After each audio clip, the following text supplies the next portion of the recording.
Chapter 24. Scout had managed to climb down and run to a fast food restaurant to call for help. She'd been crying and hysterical, so much so the employees could barely understand what she wanted. Officer Hightower showed up at the restaurant to pick her up. By the time they got to the theater, Gina's body had been covered with a sheet. Other officers were crowding into the narrow lot behind the building.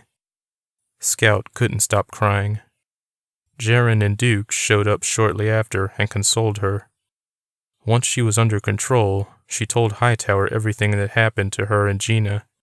She left out the part about filming the movie, and about Ricky and Raymond finding out about it. She didn't know why she did this, though. She couldn't stop staring at the bloody body. Hightower turned back to Scout. "Do you have any idea who did this?" "I think it was the guy who attacked me at my apartment. He was wearing the same costume." "And you never saw his real face?" Scout shook her head.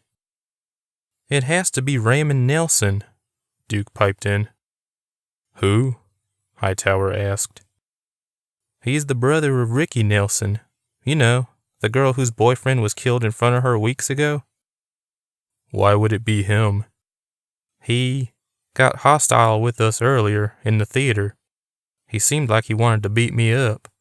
We think he also may be the one who attacked Jaren in his car outside the party supply store." Hightower wrote that down in his little notebook. "We'll talk to him. Why would he want to kill Gina Mathers?" "He wouldn't," Scout said quietly. The cop looked confused.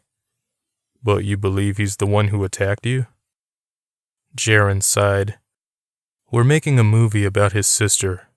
We think he may have found out about it, and that's why he attacked me in my car. He, or someone, has been harassing us for weeks, telling us not to make the movie anymore." Hightower stared at him, his mouth wide open. "You're making a movie about the murder of Ricky Nelson's boyfriend?" "Yes," Duke said proudly. "I thought it would be a great subject for an upcoming film festival." The officer looked at Duke with what looked like disdain. "You disgust me." "Excuse me?" "I was there when the bodies were pulled from that house. It was a massacre.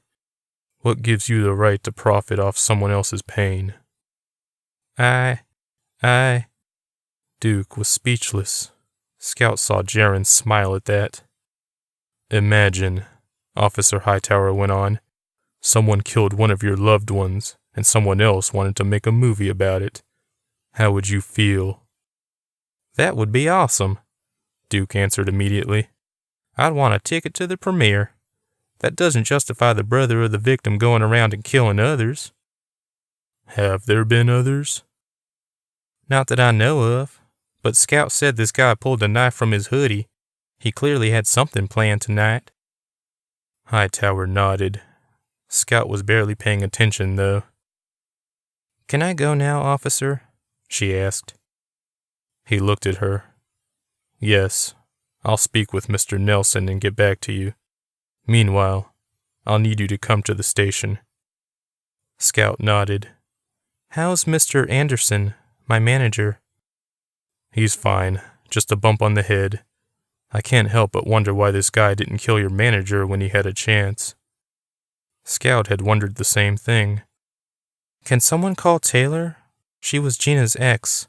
They still lived together before this." "I'll call," Hightower said.